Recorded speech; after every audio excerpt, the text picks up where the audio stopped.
Good morning, good morning. Thank you so much for joining me. This is the podcast, The Endurance of Labor Laws. I am your lovely host, Lesley Sullivan, and today is episode 80, and we are moving right along. This is really good. So today we're going to talk about the United States Atomic Energy Commission. This should be super fun. I love learning about this stuff. It's going to be an awesome episode because not only are we going to discuss that, but first of all, we are going to do some housekeeping.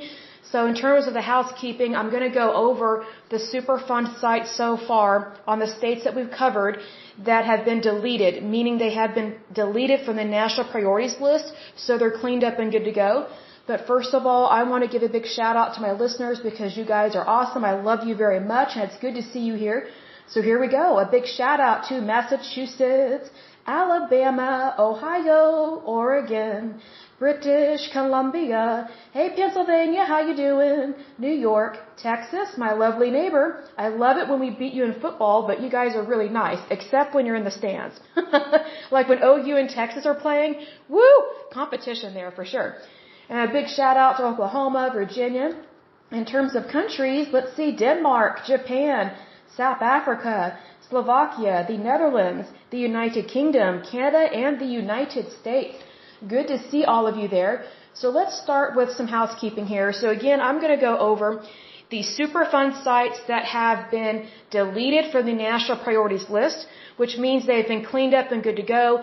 They are no longer hazardous to the environment, which means they're no longer hazardous to you and me, human beings on the face of this earth, and they are no longer hazardous to anything in nature, whether it's animals, wildlife, insects, bugs, plants, the air, the ocean, the groundwater, surface water, soil, all that stuff. It's been repaired and renewed. I love to hear wonderful news.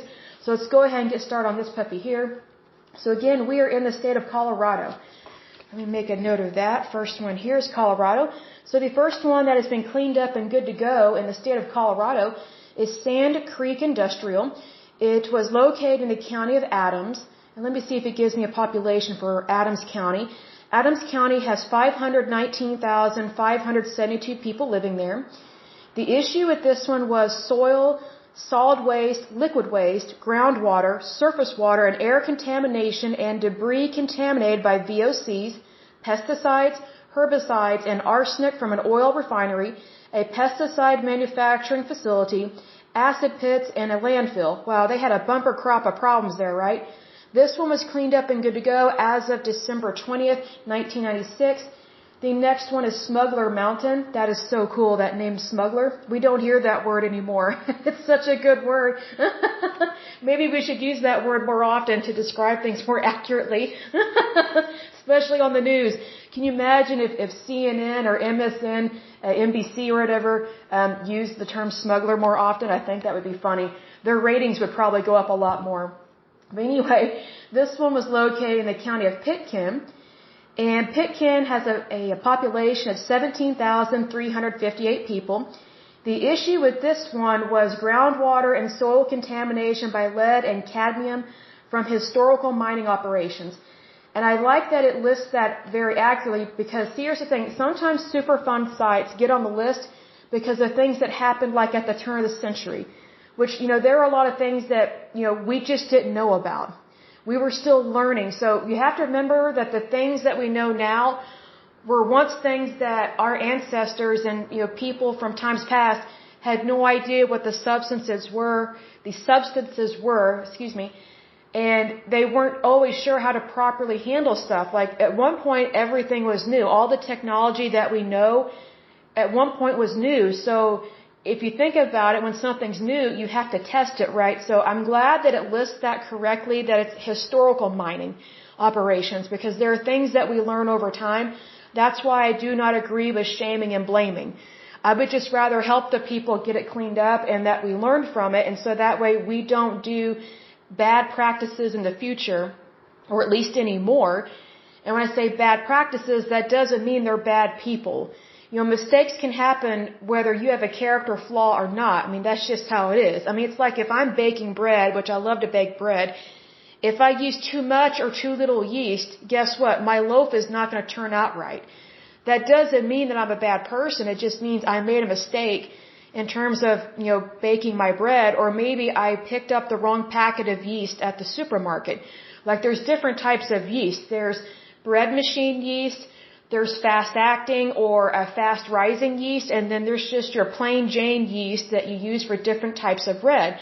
So it's just one of those things. You learn as you go along, and you read labels a lot better when you're shopping for yeast. I learned my lesson on that, for sure.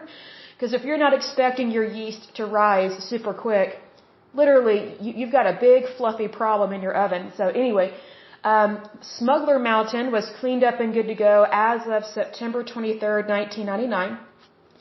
And the last one for this state that is cleaned up and good to go is Woodbury Chemical. It was located in the county of Adams. Adams County has 519,572 people living there. The issue with this one was soil and debris contaminated with chlorinated pesticides, heavy metals, and VOCs from former pesticide plants. Let's see, this one was cleaned up and good to go as of March 22nd, 1993. So that is good. Let me mark that one completed. Let me go to my list. So, hold on just a moment. My screen is acting up. I had to plug in my laptop, and it's being a little squirrely, but that's okay. It's one of those things like when you first start to recharge something, it's just a little slow, but it's trying to suck up some more energy. So I'm going to make a note that that one is good to go. The next one we're going to take a look at is Connecticut. Make sure we go over the ones that have been cleaned up and good to go. So let me go to that puppy. Connecticut. A beautiful state. Let me make sure I have that one marked. Awesome. Okay, so these are cleaned up and good to go in the state of Connecticut. Let me see here. The first one is Cheshire groundwater contamination. That one was located in New Haven County, Connecticut. And let me see if it tells me the population there. The population is 864,835 people. It does not tell me what the issue was, but I know that it was cleaned up and good to go as of July 2nd, 1997. So big gold star there, Connecticut. The next one, let's see, is Nutmeg Valley Road. That one is also located in New Haven County, Connecticut. It doesn't tell me what the issue was, but I do know that it was cleaned up and good to go as of September 23rd, 2005. So another gold star there. The next one is Revere Textile Prints Corporation. Let's see here. That one was located in Windham County. Windham County has 116,418 people living there. It does not tell me the issue that was going on, but I do know that it was cleaned up and good to go as of September 2nd, 1994. So we're good to go there. Let me mark that one off my list. Awesome. Go Connecticut. You are awesome. The next one that we're going to double check and make sure that we go over all the completed ones. Let's see, is going to be Delaware. So let me go to my lovely list. Click over to that lovely list. Okay, so this is Delaware. Let's see here. The first one is Tyler Refrigeration Pit. It was located in Kent County. Kent County has 162,310 people living there. It does not tell me what the issue was, and I don't have a date of when it was cleaned up and good to go, but I do know that it has been deleted from the national priorities list, so that means it's safe, it's good to go. The next one is Wildcat Landfill. I love that because I love pussycats. They're so cute. Let's see here. This one is also located in Kent County, and it doesn't tell me what the issue was, but I can only guess with it being a landfill. So let's see here. It doesn't give me a completion date, but that one, it's still good to go and cleaned up, so that's awesome. The next one is Newcastle Spill. It is located in Newcastle County. Let's see, Newcastle County has 570,719 people living there. It doesn't tell me what the issue was, but I know that it was cleaned up and good to go as of June 12th, 1996. The next one is Newcastle Steel. It was also located in Newcastle County. It doesn't tell me what the issue was. It doesn't tell me the completion date, but I do know that it is cleaned up and good to go, so gold star there. The next one is Sealand Limited. It is also located in Newcastle County. It doesn't tell me what the issue was or when it was completed, but I do know that it's cleaned up and good to go, so gold star. The next one is Sussex County Landfill number 5. It is located in Sussex County. Sussex County has 197,145 people living there. It doesn't tell me what the issue was, but I can take a guess, being that it is a landfill.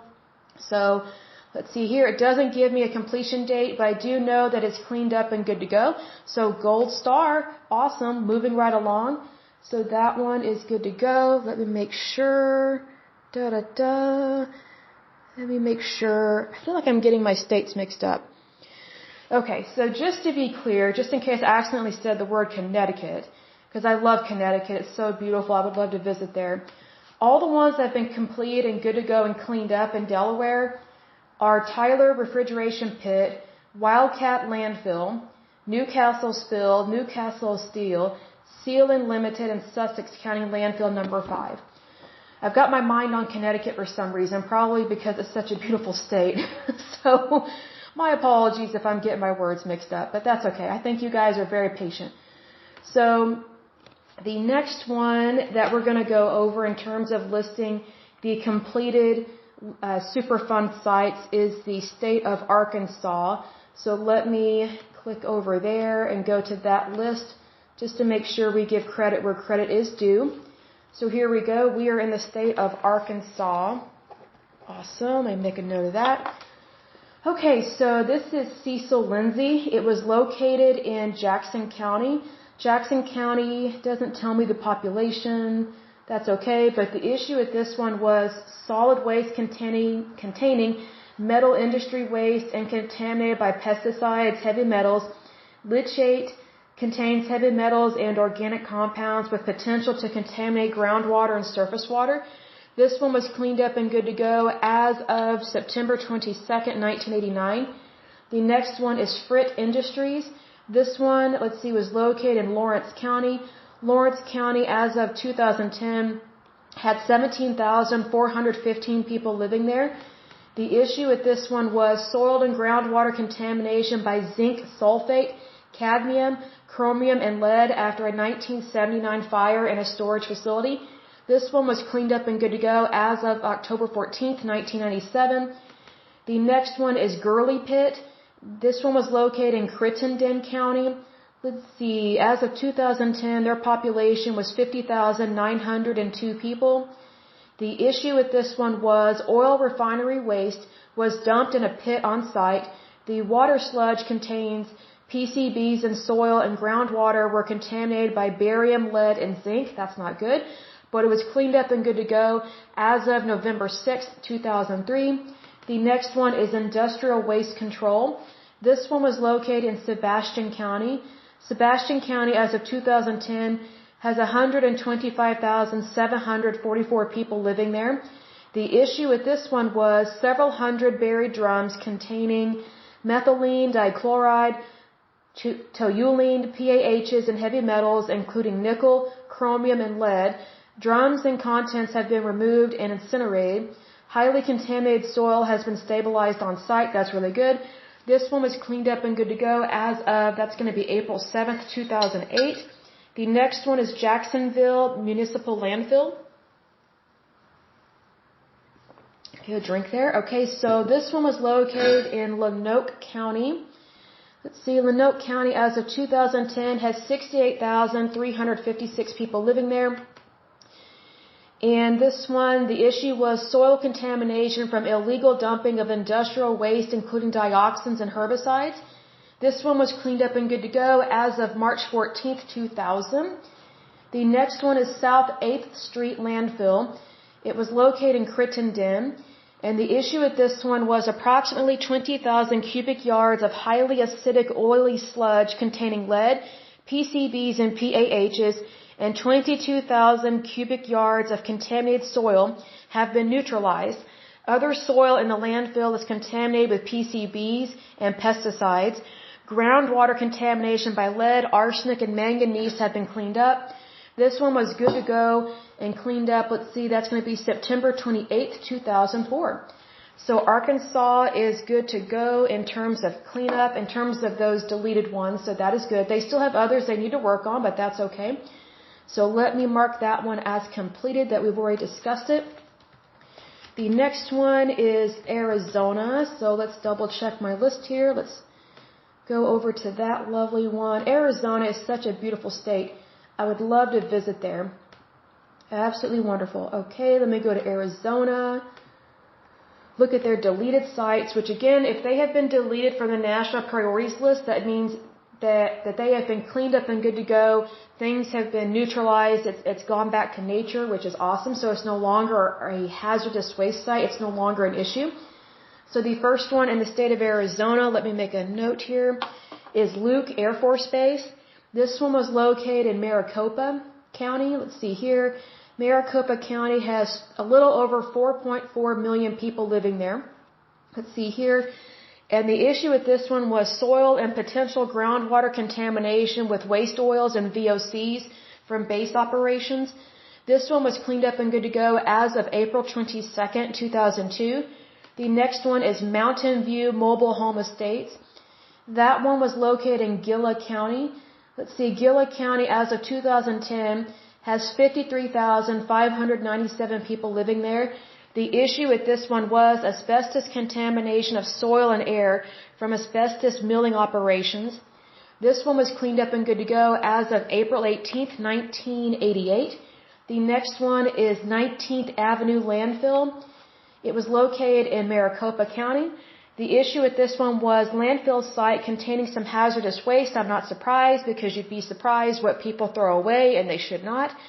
Let's see, was at risk from leaching, river erosion and flooding, low-level groundwater contamination. This one was cleaned up and good to go as of September 25th, 2006. So that one is good to go. Let me mark that one completed on my list that we've already discussed it. The next one we're going to take a quick look at is the state of Alaska. So let me make a note of that. Alaska. I would love to go to Alaska. It's absolutely beautiful. They have wonderful national parks, and I really want to go on one of those cruises where you get to see the glaciers. I would love that. Let me see here. Okay, so let me go to my deleted list. Okay. So the Superfund sites have been cleaned up and good to go in Alaska. The first one is Standard Steel and Metal Salvage Yard. That one was located in Anchorage County. And Anchorage has 291,247 people living there. The issue with this one was soil contaminated with lead, polychlorinated biphenyls, PCBs, solvents, dioxins, and furan. This one was cleaned up and good to go as of September 30th, 2002. The next one is Alaska Battery Enterprises. It was located in Fairbanks, North Star. The population of that place is 95,665 people. The issue with this Superfund site was soil contaminated with lead that had been released from the battery yard. So that's an accident there. Those things do happen, unfortunately. This one was cleaned up and good to go as of July 26, 1996. The next one is Arctic Surplus. It also is located in Fairbanks, North Star. The issue with this one was on-site groundwater contaminated with, I think that's trichloroethylene, TCE, on-site soil contaminated with industrial solvents, polychlorinated biphenyls, PCBs, and lead. Let's see, this one was cleaned up and good to go as of September 25th, 2006. So we are good to go there. Let me mark that one as completed for Alaska. The next list we're going to look at real quick are the cleaned up and good to go Superfund sites in Oklahoma, my home state. Awesome. And if you have not visited Oklahoma, do come visit us. We have some wonderful museums. I have been told that we are one of the nicest states to visit. I hear that all the time from people that visit here from other states and from other countries. They're like, you guys just talk so openly to people. Like you're quick to say hello. You're quick to be nice. Like you don't ignore people. And I tell you what, whenever I travel, it's hard for me not to say hello to somebody. And so what's interesting is that if people from other areas are not used to being said hello to, they just kind of look at me weird. It's like I'm just saying good morning, but they're not used to, I guess you call it pleasantries or just, what's the right word? Salutations. I don't know what the right word is, but I guess some people are just not used to everyday kindness, like just, oh, good morning, how are you? Thanks, thank you. That kind of thing. It's just, I guess uncommon, which is unfortunate, but we are very friendly here. I mean, do I like every single thing about Oklahoma? No. I don't like our lack of labor laws, and I don't like how workers are not protected as much as they should be because we are an at-will state. But, I mean, in terms of the people that live here, they are pretty good people. I have to admit, they are really, and plus they're funny. We have some really humorous people here. So if you need to take a break from your stressful life, come to Oklahoma. I guarantee you, you will have a very nice vacation and you will be pleasantly surprised. So let's go ahead and take a look at Oklahoma. These are the Superfund sites that have been cleaned up and good to go. Let me get a drink here real quick because the air is still dry here. So we have had, as usual, some funky weather. It went from hot to cold, and then we had some tornadoes touch down a couple of days ago. I've done a couple podcasts, so I don't remember if I've already said it in this podcast, on this show, because I have another podcast called God's Holy Word. And sometimes, I just let people know what's going on in Oklahoma, but in case I haven't already mentioned it, we had a couple of tornadoes touch down a couple of days ago. And so for about a span of, I would say, 5 to 6 hours, our sirens were going off and on because we kept having tornadoes touch down and then they would pick back up off the ground. So needless to say, it made it just a pinch nerve-wracking. Like even if you're born here and raised here, which would be me, sometimes it's really nerve-wracking when you're dealing with that for hours at a time. It's one thing if it touches down and picks up and leaves, if the storm system dissolves, but this was a very interesting storm system. So needless to say, it is definitely spring here. Tornado season has definitely started. So the weather here is never dull. But anyway, let's go ahead and start on this. So the first one in Oklahoma in terms of Superfund sites that have been cleaned up and good to go is the Compass Industries Avery Drive. It was located in Tulsa County. And Tulsa County has 603,403 people living there as of 2010. The issue at this Superfund site is soil contamination by waste aviation fuel, oily sludges, miscellaneous solvents, acids, caustics, bleaches, benzene, and PCBs from former industrial waste dumping in municipal landfill. I'm not surprised by this. Counter to permit and regulation. So I'm not surprised by that. So this one was cleaned up and good to go as of July 18th, 2002. The next one is Double Eagle Refinery Company. This one was located in the county of Oklahoma. Oklahoma County has 718,633 people living there as of the 2010 census, which more than likely it has grown significantly since then because we kind of have these ups and downs in terms of our population density. So whenever funky things are happening in New York or California in terms of property tax or job loss, we have a huge influx of people from those areas. Because I've noticed we get more and more people moving here, especially from California, because they just can't afford to live there. It's very unfortunate because I think, a place as beautiful as California should be affordable. I mean, I just don't understand why they keep voting for their taxes to go higher when really when you vote for higher taxes and higher taxation, you're really just voting to punish yourself. You're voting to punish yourself, your spouse, your kids, and your neighbor because all you're doing is you're legalizing high taxation from your local government. And that's not right because, see, here's the thing. Government doesn't create wealth. It just confiscates it legally. Now, I'm not in favor of that. I do believe in paying taxes. That's very important. Everybody should pay their fair share of taxes. I'm not against taxation. It is part of every foundation of a country if you want to have a healthy country. But there's a difference between collecting a normal level of taxes and way too much. And the property tax right now is just insane in California. I mean, I get a lot of people want to live there, but I would think that the more people that want to live in a state, I would think that you would want to make it more affordable. And, what I don't like is that, government will say, or people that work in the Democratic Party or people that vote Democrat, they'll shame and blame democracy or capitalism, especially capitalism, because they say, oh, well, they're just out to make money. Well, you know what? If your government, whether it's local, state, or federal, is just increasing taxes because it's noticing more and more people want to live somewhere, and your government entity is just raising taxes because it knows it can make way more money off of more people, then, that's one way of taking money from people. Like capitalism it's not taking money from people, it's making money off of products. But unfortunately, the federal government, when it takes money from people, it does it via taxes, and it makes it seem like it's the right thing to do when it's not. As opposed to when you have a truly free market, if the cost of a good goes up, what happens is usually someone tries to invent another product that's similar to it to have some competition. Well, unfortunately, with the government, when it does high taxation, there's no competition. So it's like there can be this inflation in terms of taxes, and it's almost unstoppable with the government, because who's going to compete with the government? You know what I mean? So I find it very interesting whenever you have the government says, oh, we need to collect more taxes. But if someone in the private sector raises prices on their product, then the left will shame and blame that company for trying to collect more money. But when the government tries to collect more money, it's considered okay when it's not.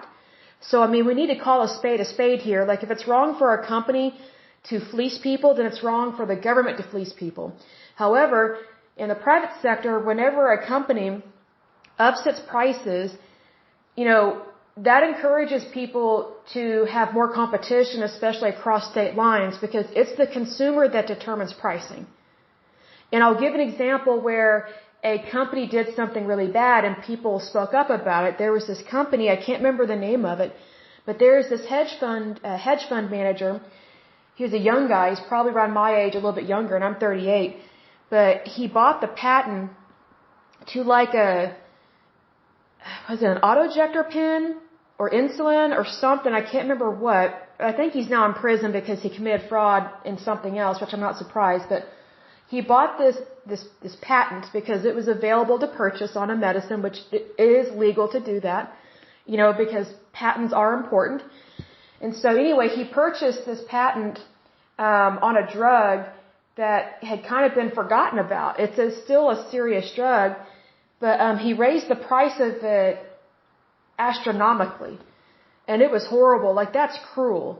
I'm all for people making money, but there's a difference between making money and leasing and fleecing people. And plus, when you're dealing with people's health, you can't say you care about people and yet make that kind of money off of somebody. Now, I'm not shaming and blaming the rich, because I think everybody should be rich. And I think that's wonderful to be loaded with money because you're being successful. But, if you're making it so difficult for people to stay alive, then you're basically giving people a death sentence. And that's not right, because when you are buying and selling a product in the healthcare industry, I don't care if it's pharmaceuticals or maybe medical equipment or a type of surgery, there's a different standard and also a higher moral standard when you're dealing with people and their lives, like directly connected to their health, as opposed to, if you're selling cardboard, or if you're selling piping or tubing, or if you're making and selling sofas. Like, there's a difference. I mean, are standards for those products still important? Yes, but it's not the same as when you're dealing with human life. It's just not. So anyway, this guy, I still can't remember which drug it was, but maybe I'm getting two different drugs mixed up. But whatever patent he purchased may not have been to deal with insulin, but that was another one that went up in price. But anyway, he purchased this, and there was such an outcry that he got in trouble, and then he's a moron. He's the biggest moron that I've ever seen on TV in terms of doing business. He's such an idiot. It's like, why would you raise it so much that it brings attention to you? Because what sucks, in his stupidity, he raised the price so much in a very evil, malicious, greedy manner that then he started getting investigated, I guess, by it's either the FBI or something to do with the fraud and banking industry or legislation. And they realized that he was doing something unethical and immoral and illegal in another area of his life in terms of monies. And so charges were pressed against him on a different issue. And I can't remember if he actually went to jail or if he paid a huge fine. I can't remember. But you see, that's the stupid thing about greedy people. You see, money is not the root of all evil. It's the love of money that's the root of all evil. And he definitely had a love of money. Because I remember them showing a video, I guess it was from his Twitter account or his Instagram account, of where he's kind of rapping a little bit, which he's a stupid moron for ever trying to rap to something, because he's just a average white guy that was trying to rap to something. And I'm like, man, you have no skills, but seriously. But he was bragging about how much money he was making, and he was basically making money off of other people's misery. And, I am a capitalist and I am a Republican, but being that I am a capitalist and a Republican, that means I value life. Because if I want to make money off of someone, then I want them to have a good life. I want them to have the best life, because I know that if someone croaks or if they die, I can't make any more money off of them anyway. So that may sound harsh, but it's like, people will say that capitalism is not good. It actually is, because if you actually care about the other person, then you want them to do well. You don't want them to do bad. Like, there's a difference between making a reasonable amount of money in a transaction and an unreasonable amount of money. And he was definitely doing something really bad, and he paid the price for that. I don't know if he went to jail or had to pay a fine, but needless to say, because he bragged about all this money he was making off of other people's miseries, he got investigated. So needless to say, if you make a lot of money, don't brag about it, especially if you made money the wrong way and in an unethical way. Because I look at it this way. Every single person that I do business with, I know that I'm going to make money, but they're also going to make money, because, you're dealing with people's livelihood. I'm all for people being successful, but I know that I don't like being leased and fleeced. So I'm not going to do that to somebody else, because it's not acceptable behavior to me. And, there's a reason why I have a very strong moral code when it comes to everything I do has to be legal and moral. Because just because something is legal does not mean it's moral. And I don't care to go to hell. And I don't think you do either, because I do believe that there is a place for bad people to go when they die. I really do. That's just my faith. That's how I roll with this. It's not for me to decide who goes and who doesn't go to hell. I don't care to do that. That's not my job. It's just, I know from being a Christian woman and having a lot of faith and believing in Jesus Christ, that it's very important that we do what's right on a daily basis. Not just a weekly or monthly or yearly or decade basis, but it's important to do the right thing every day, because it's typically our everyday decisions that make the biggest impact. It's those little acts of kindness that lead to bigger results. So just so you know, if you are living, just an average everyday life, that's okay. I'm right there with you. But here's the thing. Even our average everyday life is still amazingly blessed and amazingly wonderful, and we can still do great and wonderful things. And, I'll put it this way. There are so many things that I've done that, were acts of kindness that I didn't even really think anything about it. I just did them to be nice and kind, and I never really knew if I was going to see the fruition of that act of kindness. I was just being nice. It's just something that I naturally do and that I enjoy. And sometimes I don't see the end result of that act of kindness until years later. So it's one of those things that even though I may not see the immediate result of doing the right thing, I still know that it's important to do the right thing, even if I never see the result, or if I never, receive a plaque, or, you know what I mean? Like, I don't have to, how do I word this? I don't need to receive a plaque to know that I'm doing good. Would that be nice? Sure. I think you should, give credit where credit is due, which is why I'm listing off these super fun sites that have been cleaned up and good to go. But see, here's the thing, like, whenever we're doing acts of kindness, it shouldn't matter whether or not we get a trophy. Because just by doing the right thing is our recognition, I guess is what I'm trying to say. A little off topic there, but I did want to mention that because, there's so many things that happen here in Oklahoma that people don't know about. And I kind of feel like sometimes the states in the Bible Belt, we're right there in the middle. Sometimes we kind of get forgotten unless there's like some horrible tragedy, like a tornado or something. And unfortunately, Oklahoma, we are not immune to hardships, especially financial hardships. Like whenever there's, an oil and gas crisis, we really feel that here because we are an oil and gas state. Even though we neighbor Texas and whatnot, and we're not on the coast, but we still are a oil and gas industry state. So we also specialize in construction industry. So whenever there's issues going on in the construction industry, we also feel that there. We also have a really good banking industry here.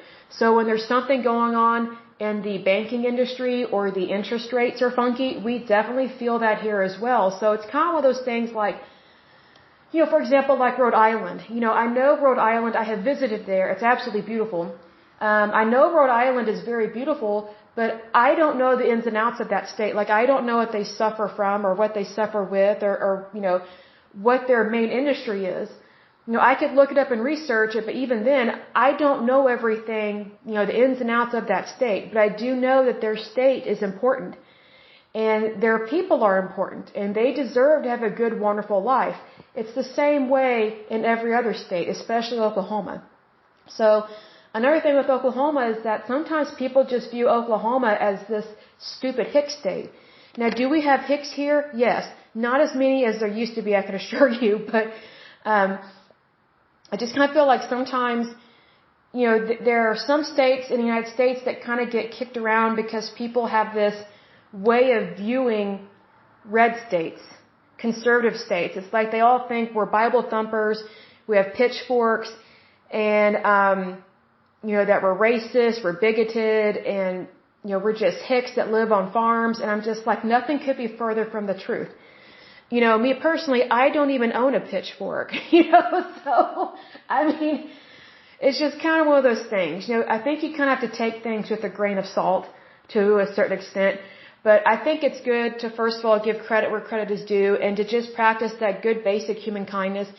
And I think, if that hedge fund manager had not been such a egotistical, greedy moron, he would have never been investigated and he would have never gotten caught in the other stuff that he was doing is what I'm trying to say. Now again, you can make money. Earning a living is a great thing. That's a wonderful thing to do because, it gives you access to food, water, and shelter. What I love about making a living is, first of all, tithing, because I do believe in tithing the first 10% of my income to my church and give back the first 10% to God. Paying my taxes are very important to me. And then also doing acts of charity. I love that. And then also having access to food, water, and shelter, like all those things are very important to me. And I know that if I don't, earn a living, then, it makes it very difficult to do any of those things, right? Much less go on a vacation, much less go to the mall and maybe, buy a new bra or, a new pair of jeans or whatever the case may be. Like, there are certain things that you are able to do when you are financially successful as opposed to when you are not financially successful. Like there's a big difference, right? So again, there's nothing wrong with making money and making lots of money. In fact, I pray for each and every one of my listeners that you're millionaires and billionaires, because I know that if you make a ton of money, first of all, you will be really happy. Number two, you will be paying taxes, so that helps our country. And I'm not in favor of high taxes. I want low taxes, but I know that if we all pay our fair share in taxes and we don't have these people cheating on their taxes, then we would be able to pay for more of our infrastructure and also be able to pay for more people's benefits in terms of Social Security and disability and Medicare and Medicaid. Now, I am not for socialized medicine or welfare programs. However, I do think that if we make that promise that we are going to help people and protect people, that we should be people of our word and do what we say we are going to do. And also, especially for people on disability, I think they need to be paid $50,000 or $55,000 a year for disability. But people on disability, they're paid peanuts. It's horrible, what they get paid. And unfortunately, the government bases a lot of their disability checks on what they used to make. And it's just like, people are not what they used to make. They are who they are. They have God-given talent. So let's say, for example, you used to make like $20,000 a year. Well, first of all, that's peanuts in itself. But here's the thing.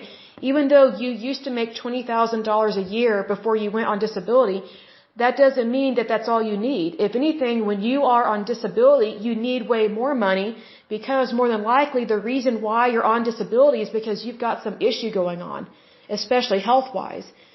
And we all know that if someone has an issue going on health-wise, they don't need less money, they need more money. They need to be provided for. So, for example, if it's difficult for you or me to live off of $20,000 a year, then why is it socially acceptable, or why is it okay for the federal government or the state government or whoever to only give that amount of money to somebody that suffers way worse and has a way harder life than you or me? You know, I'm not in favor of people of being on all these social welfare programs and for them to be used and abused in terms of our tax dollars, but there are many people that are on these social welfare programs because they need help. And I don't think it's right to put someone on a social welfare program and then deny them the income that they need to survive. I mean, it's just ridiculous. Like, one of the processes, like when I was researching this, one of the processes to get on disability is that you have to have not made any income for a long time. And I'm like, you gotta be kidding me. So you're basically supposed to make nothing for a long period of time. Well, then how are you supposed to have access to food, water, and shelter in that meantime? Like, it's just ridiculous. Like, this is why people are starving. This is why people don't have good health care. You know, it doesn't matter if they have health insurance through the marketplace or not. Medicine still costs money. Everything costs money. Like, even if we were socialized medicine, things still cost money. And that's why socialized medicine does not work. Because people will say, oh, it's free healthcare. It's not free. It's taken from our taxes. And then it is reallocated. But here's the thing. Whenever you put the federal government or the state government in charge of your money and reallocating it, it's no different than these communist countries that don't know how to handle money. They know how to take it, but they do not know how to reallocate it and reallocate it appropriately. See, because one of the biggest problems in socialized medicine is they look at the people who are suffering from the worst diseases, they look at them like, well, if we didn't really pay for their stuff, then we would actually have more money to pay for the healthy people. That's why there are waiting lists.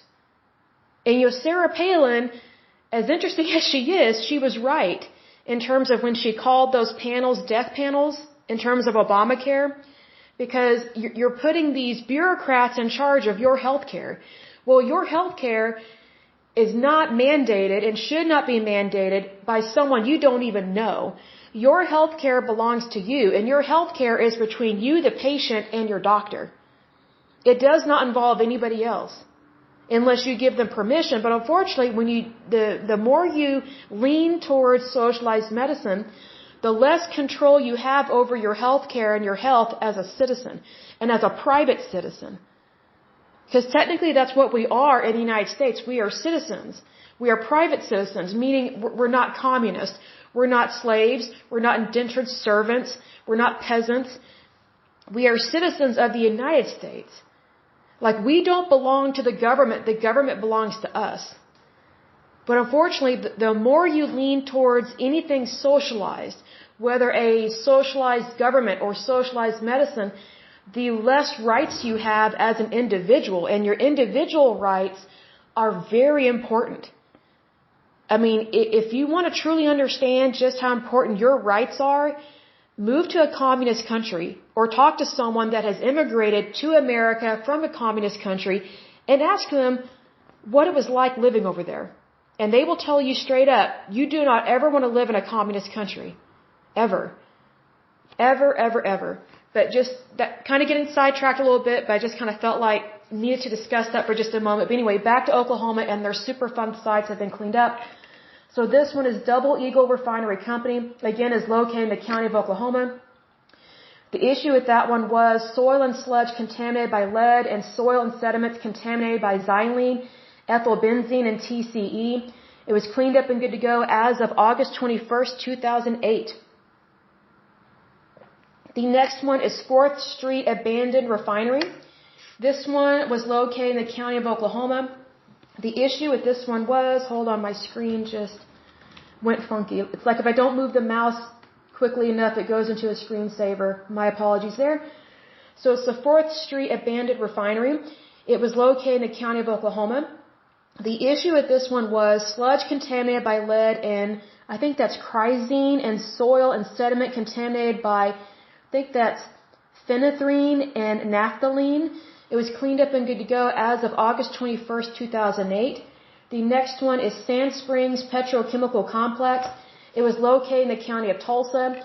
The issue with that one is soil, sludge, concrete, and debris contaminated by base neutral acids, metals, PAHs, and VOCs. It was cleaned up and good to go as of, that's going to be March 17th, 2000. The next one is 10th Street Dump and Junkyard. It was located in the county of Oklahoma.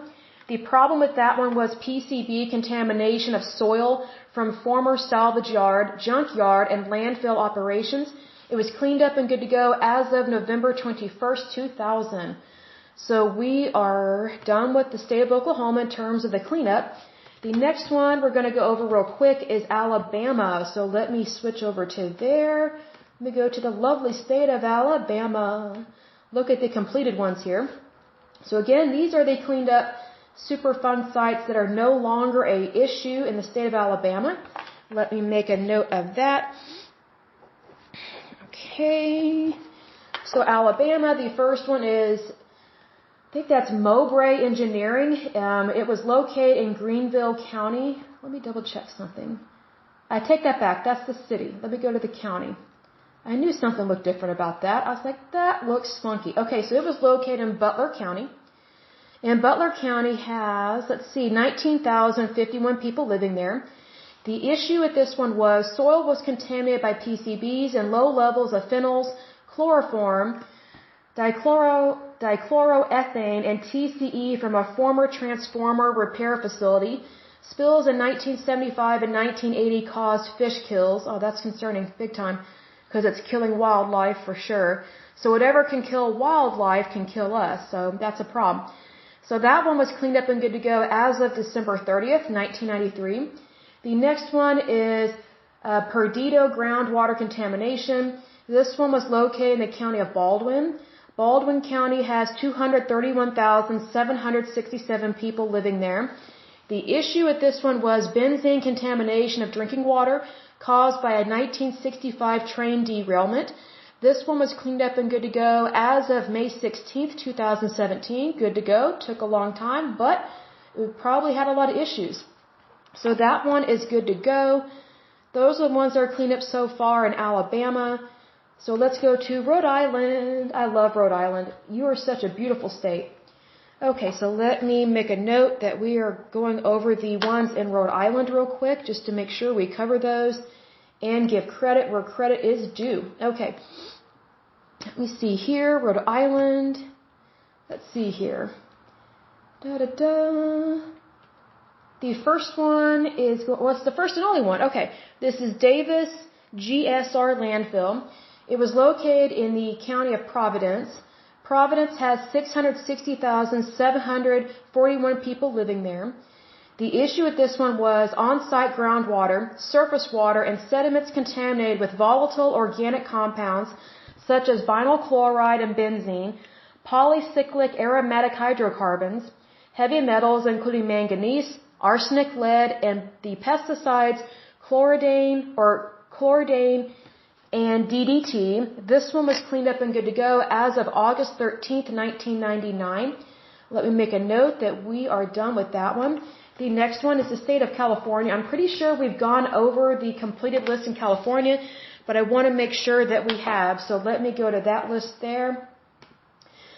Because I know I've listed the ones that are currently active, but let's make sure we give California some credit here, being that they've got some issues. So let's give some credit where credit is due.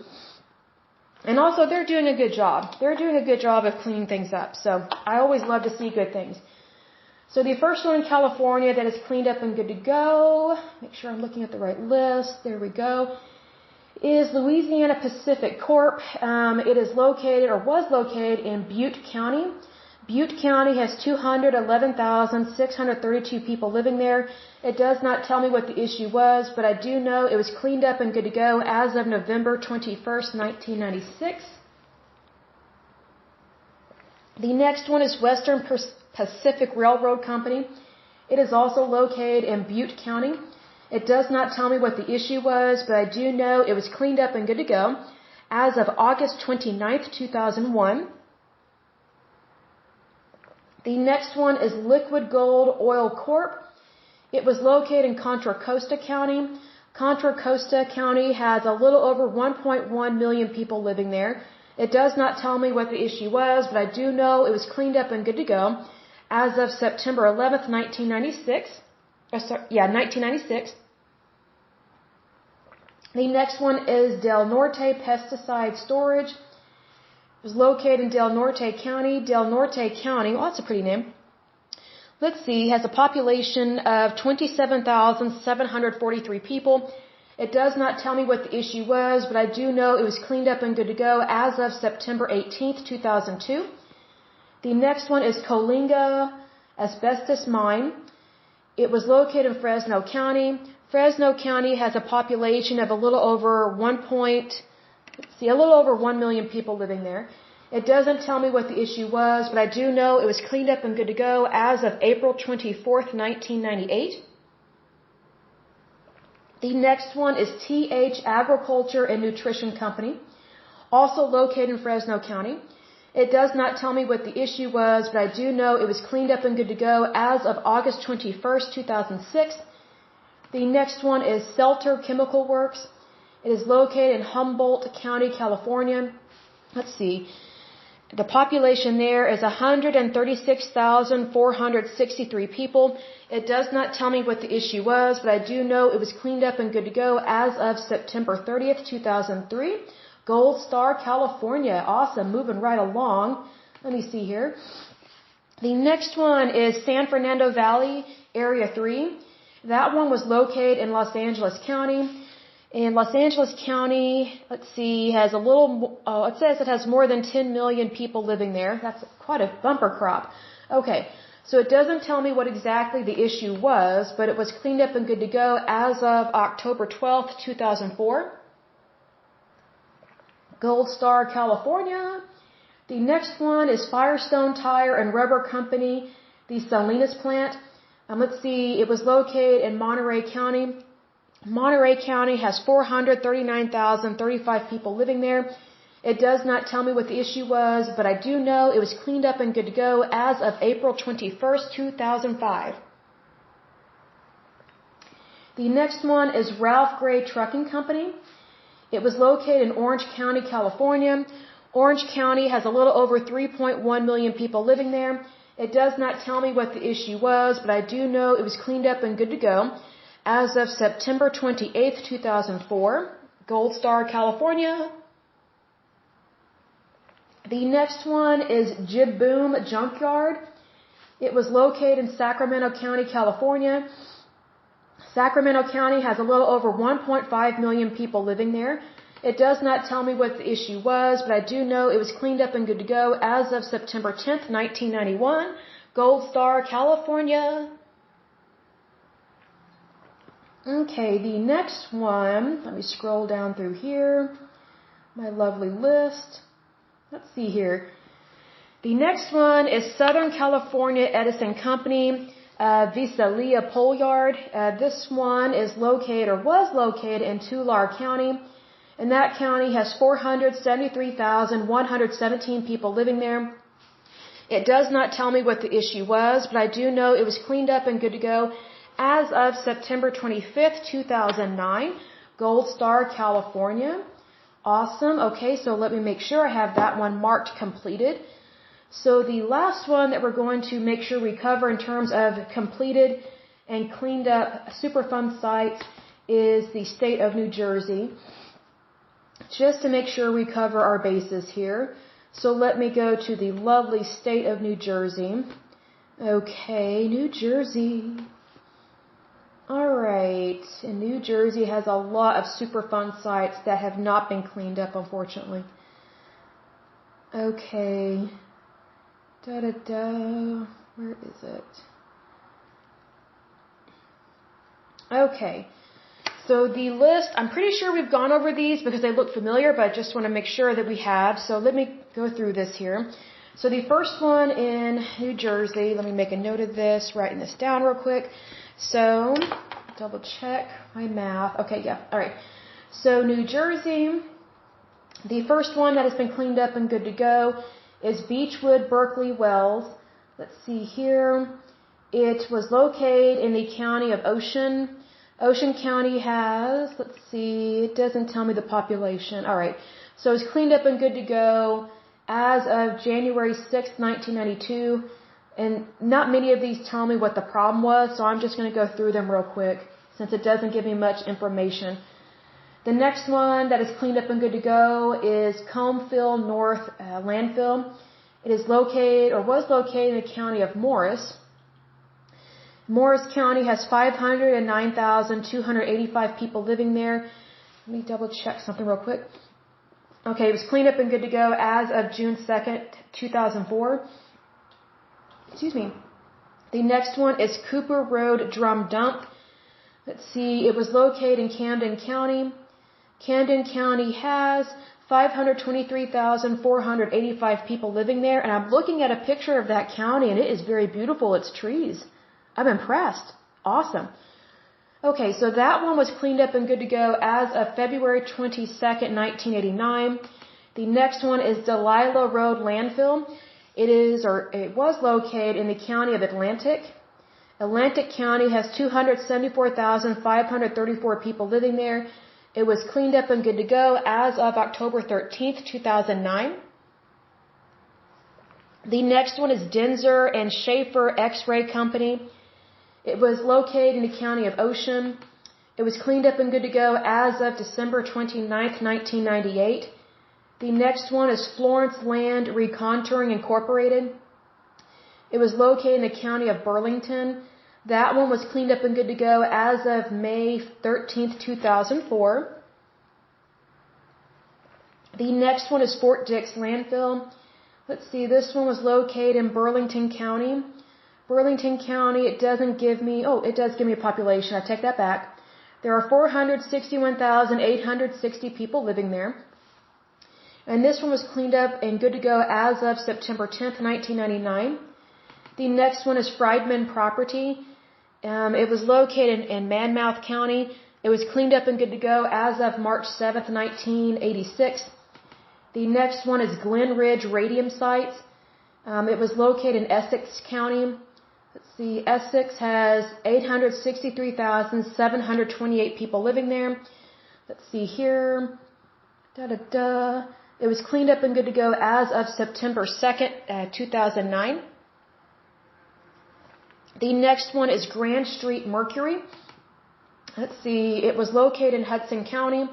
It was cleaned up and good to go as of September 18th, 2007. The next one is Hopkins Farm. Let's see, this one was located in Ocean County. It was cleaned up and good to go as of August 27th, 2002. The next one is Industrial Latex. Let's see, this one was located in Bergen County. Let's see, it was cleaned up and good to go as of April 21st, 2003. The next one is Jackson Township Landfill. It was located in Ocean County. It was cleaned up and good to go as of September 13th, 1995. The next one is Chrysowati Farm. My apologies for mispronouncing that. It was located in Somerset County.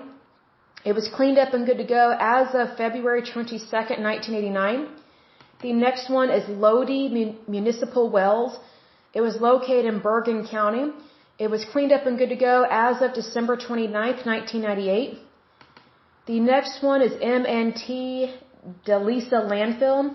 It was located in Monmouth County. It was cleaned up and good to go as of March 21st, 1991.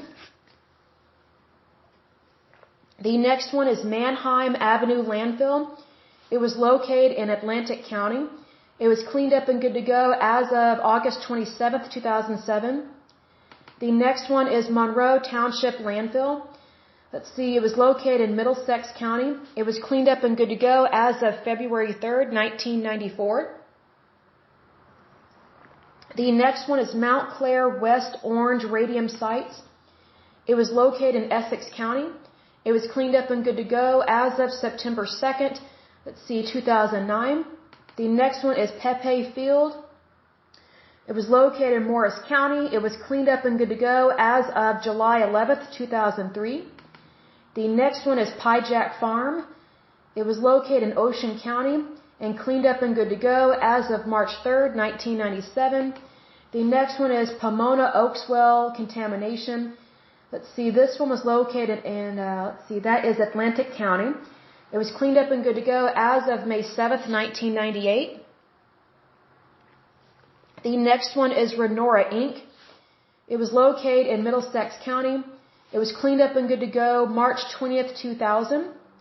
The next one is Ringwood Mines Landfill. It was located in Passaic County. It was cleaned up and good to go as of November 2nd, 1994. The next one is Sayreville Landfill. It was located in Middlesex County. It was cleaned up and good to go as of November 15th, 2011. The next one is South Brunswick Township Landfill. It was located in Middlesex County. It was cleaned up and good to go as of February 27th, 1998.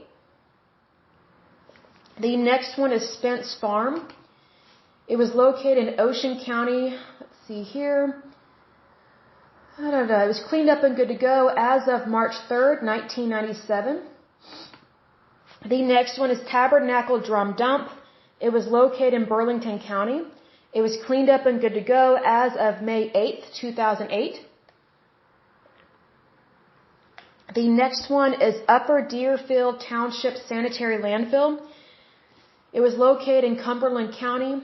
It was cleaned up and good to go as of June 6th, 2000. The next one is Vineland Developmental Center. It was located in Cumberland County. It was cleaned up and good to go as of May 7th, 1998. The next one is Wilson Farm. It was located in Ocean County. It was cleaned up and good to go as of September 8th, 2009. And the last one is Whitco Chemical Corporation. It was located in Bergen County, and it was cleaned up and good to go as of September 29th, 1995. Okay, so we are all up to date on our housekeeping for those states, which is awesome. So now we're going to switch gears here and talk about the United States Atomic Energy Commission. So let me go to that lovely page, and let me stand up and stretch my legs. I will be right back. Okay, I am back. Okay, so we are taking a look at the United States Atomic Energy Commission. This one is very interesting. Okay, so just a bit of some basics here. It was formed in 1946. It was dissolved in 1975. And some agencies that are directly linked to it is the Energy Research and Development Administration, the ERDA, and the Nuclear Regulatory Commission, also known as NRC. It's headquartered in Washington, D.C. It was headquartered there from 1947 to 1957. And then it was headquartered in Germantown, Maryland from 1958 to 1975 when it was dissolved. However, what we will see from this was that it was dissolved, but it was kind of broken up, and 2 or 3 different agencies were created to kind of take over what it was doing. So we're going to take a look at some of this here to kind of get a better understanding, because, whenever we think of Atomic Energy Commission, like, we immediately think of certain things that we may have seen on TV or documentaries, but there's so much behind this that I never knew about. And when I mean behind it, I don't mean anything bad. I just mean that there's a lot of history to it. Like, there's a lot that goes into these different agencies, and when they get broken up or when they get formed, there's a reason why. Sometimes it's good, sometimes it's bad, but in this case, I think it's predominantly good. I don't like it when things are dissolved for bad reasons, but I think when they create something newer and better, then I kind of understand why something is dissolved. So let's take a look at this puppy here. And again, this is a slightly long podcast, so if you need to stop and come back, by all means do so, because this is a really good podcast. If you need to stand up and stretch your legs like me, go right ahead. I'm a runner, so it bothers me to sit for long periods of time because I like to get up and move. So here we go. Let's start on this puppy. It says the United States Atomic Energy Commission commonly known as the AEC, was an agency of the United States government established after World War II by U.S. Congress to foster and control the peacetime development of atomic science and technology. President Harry S. Truman signed the McMahon, I'm not sure I pronounced that person's name, my apologies, Atomic Energy Act on August 1st, 1946, transferring the control of atomic energy from military to civilian hands, effective on January 1st, 1947. This shift gave the members of the AEC complete control of the plants, laboratories, equipment, and personnel assembled during the war to produce the atomic bomb. An increasing number of critics during the 1960s charged that the AEC's regulations were insufficiently rigorous in several important areas, including radiation protection standards, nuclear reactor safety, plant siting, and environmental protection. By 1974, the AEC's regulatory programs had come under such strong attack that the U.S. Congress decided to abolish the AEC. The AEC was abolished by the Energy Reorganization Act of 1974, which assigned its functions to two new agencies, the Energy Research and Development Administration and the Nuclear Regulatory Commission. On August 4, 1977, President Jimmy Carter signed into law the Department of Energy Organization Act of 1977, which created the Department of Energy. The new agency assumed the responsibilities of the Federal Energy Administration, also known as FEA, the Energy Research and Development Administration, also known as ERDA, the Federal Power Commission, also known as FPC, and various other federal agencies. So this agency got split up because of public concern, and I understand why. But here's the thing. Nuclear atomic energy was considered something brand new. It was basically invented, but the public was having a lot of concern over it. So just needless to say, sometimes there's a need for public concern, but other times the public can sometimes have a knee-jerk reaction. But in this case, I think their concern was valid. But I just don't think it's good to ruin a good thing, just make it better. So that's just my personal opinion. So it says here, in creating the AEC, Congress declared that atomic energy should be employed not only in the form of nuclear weapons for the nation's defense, but also to promote world peace, improve the public welfare, and strengthen free competition and private enterprise. At the same time, the McMahon Act, which created the AEC, also gave it unprecedented powers of regulation over the entire field of nuclear science and technology.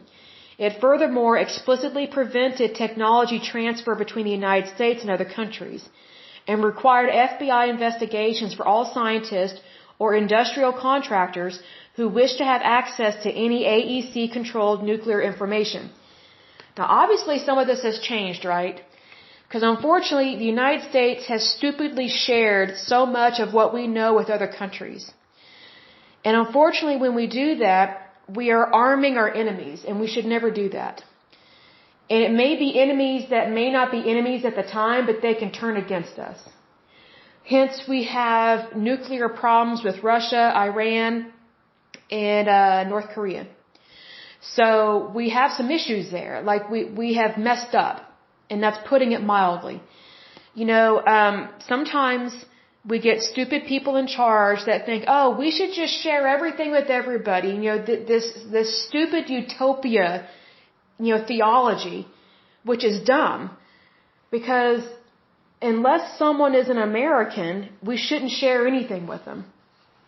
Because there's so many countries, they like what we have, but they don't believe in what we have. So basically, they're just coveting our goods and our property and our way of life. Like, that's a thief.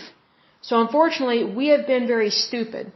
And we need to stop being stupid, because no country, especially the United States, we can't afford to be stupid. We just can't do that anymore. So we need to suck it up and grow up.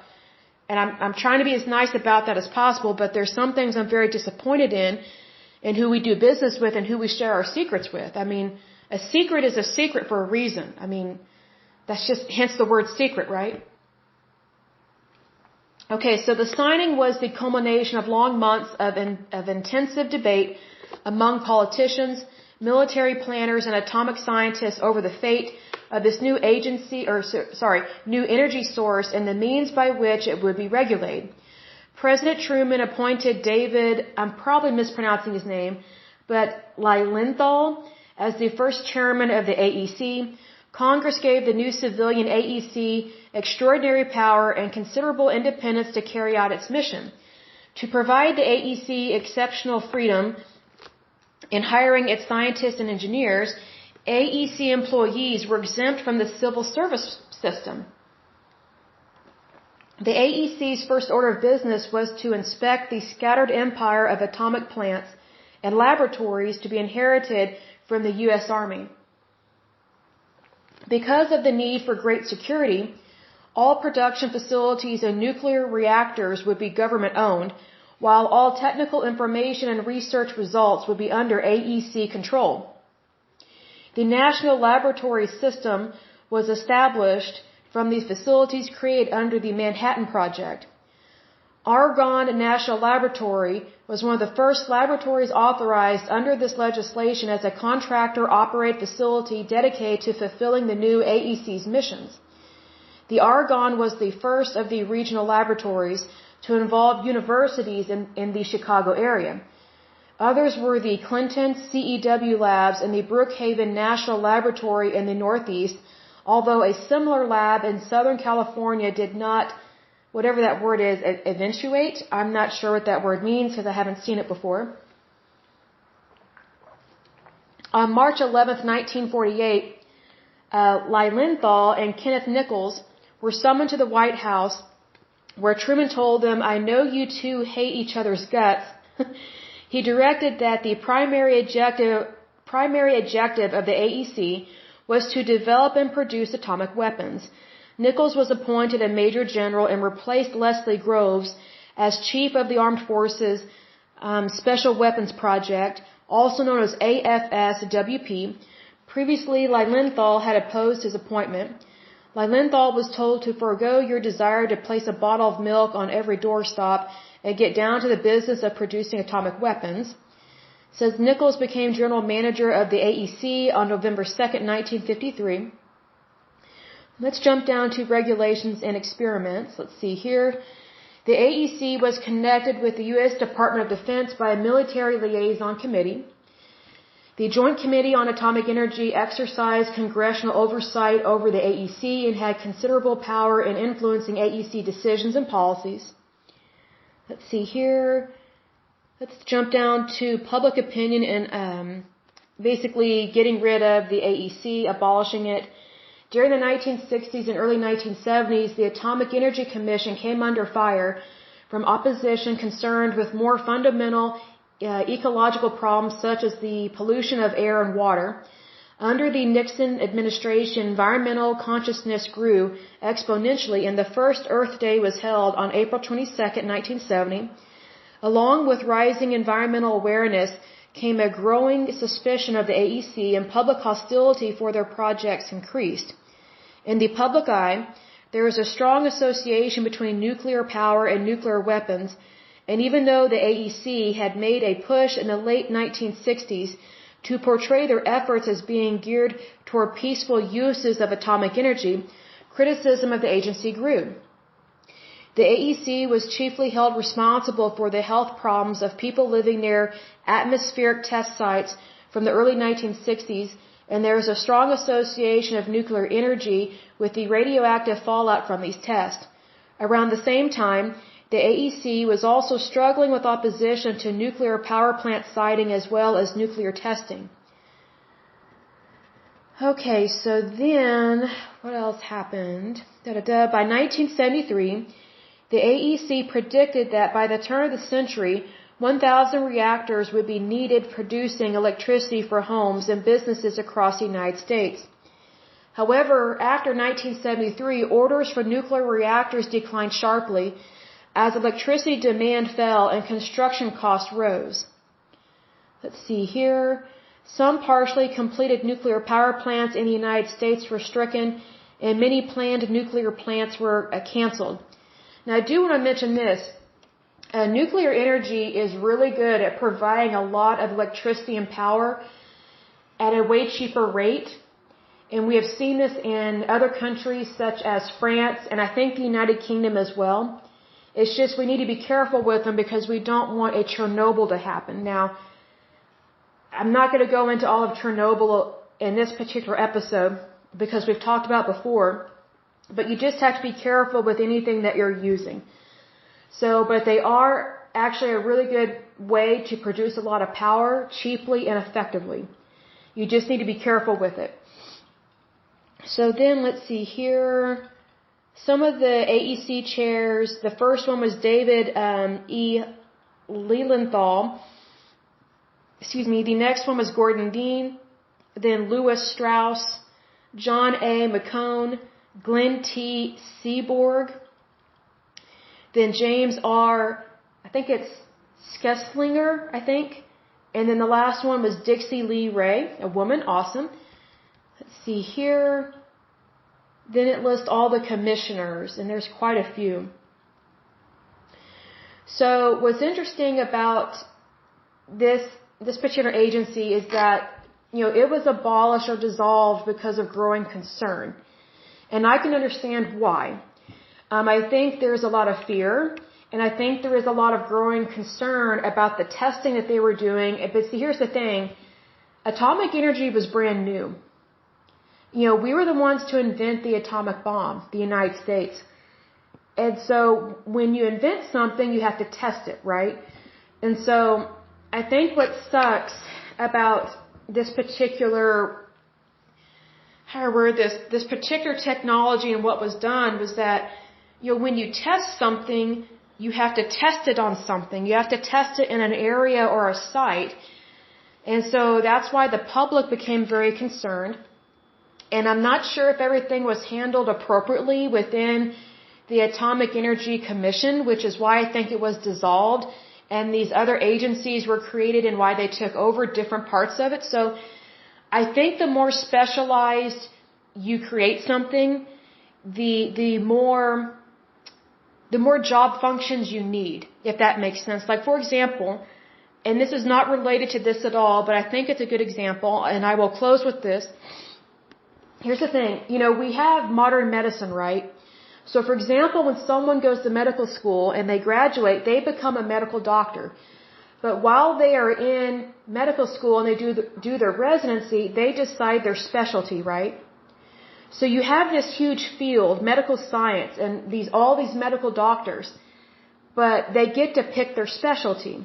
So it's very important that if someone wants to focus on the heart, that they train in terms of cardiovascular function and they get their residency in operating on people that have heart issues. Or maybe they may not be operating on them, but they are a cardiologist, like they diagnose stuff. So it's kind of similar here with this agency in that they were so big and so broad that the bigger and more broad they became, the more issues they had because they were getting too big for their boots.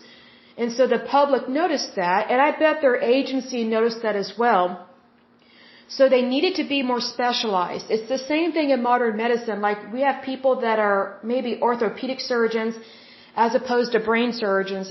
We may have general practitioners as opposed to people that focus on, diseases that affect children, like childhood diabetes and things like that. Can a medical doctor of any kind notice something medically speaking? Yes. But if it's not their forte, if it's not their specialty, then they're kind of treading on certain ground because it's not their specialty. It's not, yes, they have a license to be a medical doctor, and yes, they can pretty much write any script, but if you have a hand doctor or a orthopedic surgeon that's writing a bunch of scripts and diagnosing cardiovascular patients, but they're not operating them for orthopedic reasons, that's going to be a red flag at a pharmacy. It doesn't mean they're necessarily doing anything wrong. It's just that it's not their specialty. So they need to be handling what they are supposed to be handling. It's the same thing here. So this agency or this commission, they basically grew too big for their boots or too big for their britches, right? So it was dissolved and it was made more specialized. And in terms of this, I agree with that. Normally, I do not like seeing federal agencies popping up everywhere because it costs us more money. And sometimes, federal agencies don't always know what they're talking about or what they're doing.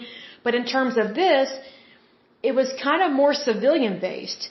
So considering that it's more civilian-based, I'm more in favor of these agencies being developed and taking over something like this so that way they can practice more common sense and they can practice more safety measures.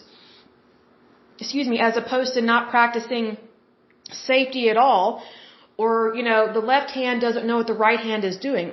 That's a big issue, and that tends to be pretty common in these agencies, whether they are state or federal, but especially within federal agencies.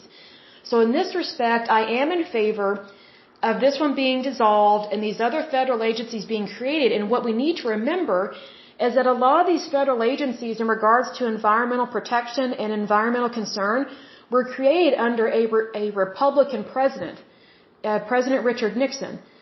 So, there is some good that Republicans do. Like, just because someone's a Republican, that doesn't mean they don't care about the environment or that, they don't want to see good things happen. There's just so much negativity towards Republicans, towards conservatives. And it's like, I think all of us care about the environment. We just care about it in different ways, and maybe we just communicate it in different ways or we use different words. And I also think sometimes the liberal left is just too extreme. And one example of them being too extreme is that they're so pro-environmentalism that they're okay with the federal government confiscating people's private property. What's the point of calling it private property if the government can just unlawfully take it away from you or pass rules, laws, and regulations that give them permission to commit a crime, which confiscation of private property is a crime. It's wrong. Like, if it's wrong for me to steal your property, then it's wrong for the federal government or the state government to do that. But unfortunately, sometimes these agencies, they just get ahead of themselves and they think they're more important than they really are. Do they have an important function and a role and a place in society? Yes, they do. But sometimes they just act like these mini dictators. And, we know what dictators are like. And, we don't want those here in the United States. They don't belong here.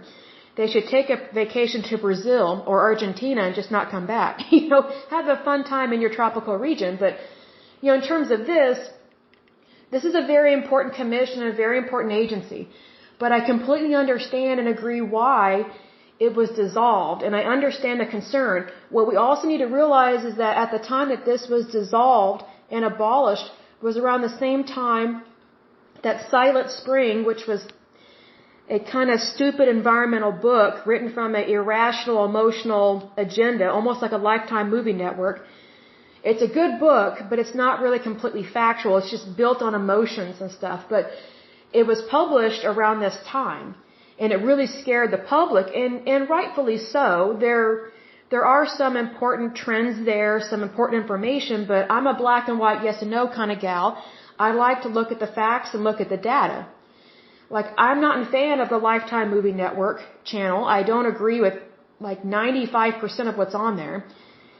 And I don't like it when books are written in a emotional manner. I don't like that. I don't think it's good to be emotional. I think our emotions need to be kept in check and need to be in line with what's going on. And I think that when you are making an emotional decision, that's not your best decision. So that's why I think that some of what happened with this commission was a knee-jerk reaction from the public. But I understand why. It's kind of like the knee-jerk reaction we had with 9/11. Yes, we were attacked. Yes, we should have done some things, and we did do some things in terms of defending the United States and going after the bad guys. But unfortunately, Homeland Security was created. Unfortunately, TSA was created. And unfortunately, we had these secret agencies that were created. And under a Republican president, kind of creepy, right? It's just like, wow. And then we had these czars that were created. I don't like that. I completely disagree with it. We are not the Soviet Union. We are not Russia. We should not have czars. We should have never had czars, and we need to get rid of that title and get rid of those jobs because they're not American. They are not what the United States is or what the United States should be. Also created in a knee-jerk reaction by the federal government were these task force, these military task force and these secret tribunals. And then the collection of data, unlawful collection of data on civilians, which would be you and me, right? So those are some of the knee-jerk reactions. I understand why they did it. I understand why they reacted that way, but just because I understand it doesn't mean I agree with it. And it doesn't mean that it is appropriate or was appropriate or will ever be appropriate, because knee-jerk reactions tend to almost always be a very bad decision. Very bad. And we are still suffering the consequences of these knee-jerk reactions from President Bush administration. So, another one that has nothing to do with 9/11 is the No Child Left Behind Act. I hated that act. It was horrible. It affected Oklahoma so negatively. I mean, I'm not even a teacher, but we hated that act. It was so horrible, and I'm not going to relive that. We talked about that in a previous podcast. Early on in the creation of this podcast, we discussed that No Child Left Behind Act because we were going over some labor unions in terms of the teachers' labor unions and these labor unions that have infiltrated the Department of Education and have infiltrated our schools, which absolutely sucks because labor unions that infiltrate our school systems, they're not for the students. They claim they are not. They're one-sided. And here's the thing, when you're dealing with people, it's always a two-way street because you have to be considerate. You have to think of the other individual and, based on the fact that we are a loving country and we do believe in God and we are a Christian nation, we need to love our neighbor as ourselves. We need to love other people. And, if we don't love somebody, and I don't mean in love, I think if you are in love with someone, that's great. Hopefully you're married and you're happy and stuff, but when you love somebody, it's supposed to be in a good, kind Christian manner. Well, if everything's one-sided, that's not love. That's unrealistic favoritism. It's actually a form of hate.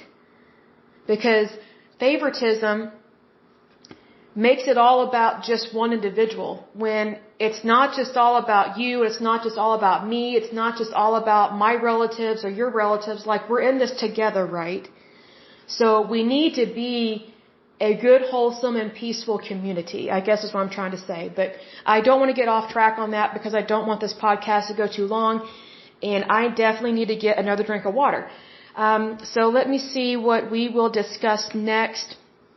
Let me go down my list here and see what the next one is because we have covered quite a bit. Amen, right? This is really good to learn so much. I think this is wonderful. And what's interesting is that this podcast has grown and grown. I think it's absolutely neat that there are so many people that actually want to know about this stuff. So I just find that really fascinating. And that really warms my heart that people actually want to know more, because I know I want to know more. So I think that's great. It brings about this wonderful sense of community, and that makes me really happy. So one of the next things we will discuss will either be the Clean Air Act, or we will discuss the current Superfund sites located in the beautiful island of Hawaii. I actually have been to Hawaii. It is so beautiful. It was when I was a little girl. We went as a family. I don't remember every little thing about it, but I do know that it was beautiful and I loved it. I loved the beaches. And we went to, I think, Maui, Hawaii, which is absolutely beautiful. But anyway, until next time, I pray that you are happy, healthy, and whole, that you have a wonderful day and a wonderful week. God bless. Love you very much. Bye-bye.